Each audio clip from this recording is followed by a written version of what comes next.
Good morning. We are in Joshua chapter 6, verses 12 through 27 on page 76. And if you haven't read it, go ahead and pause the video and read it now.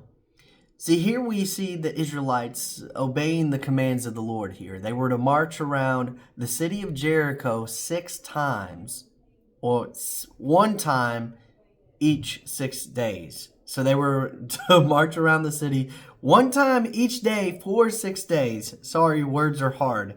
And they obeyed on the seventh day because they were to march around 7 times. And then they were to blow the trumpets and to give out loud shouts.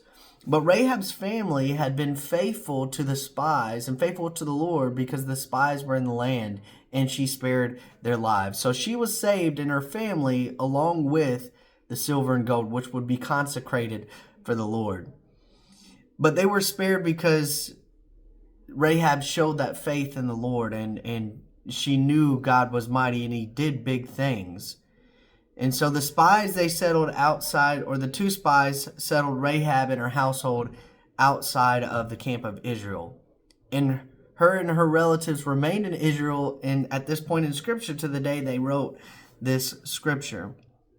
They trusted God with their lives in this battle, and Joshua did as well. So Rahab and the Israelites trusted God, and so did Joshua. It says about Joshua that the Lord was with Joshua. He was famous because of his dedication to the Lord. I think in my life, that's what I want to be remembered by.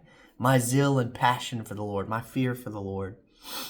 See, Joshua trusts and obey God. Do you trust God with the needs of your life? Do you obey God no matter what? Are you looking at your life and examining things that need to change so that you too can still obey God and live in His grace?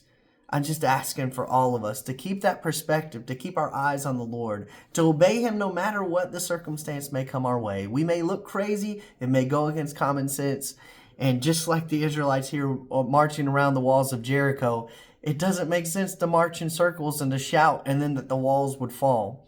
But see, it's not our battle. The battle is God. It belongs to Him, and He's going to use us in whatever capacity He calls us to. Do you have faith in that? And remember, your quiet time is not over until you share it with somebody else. God bless.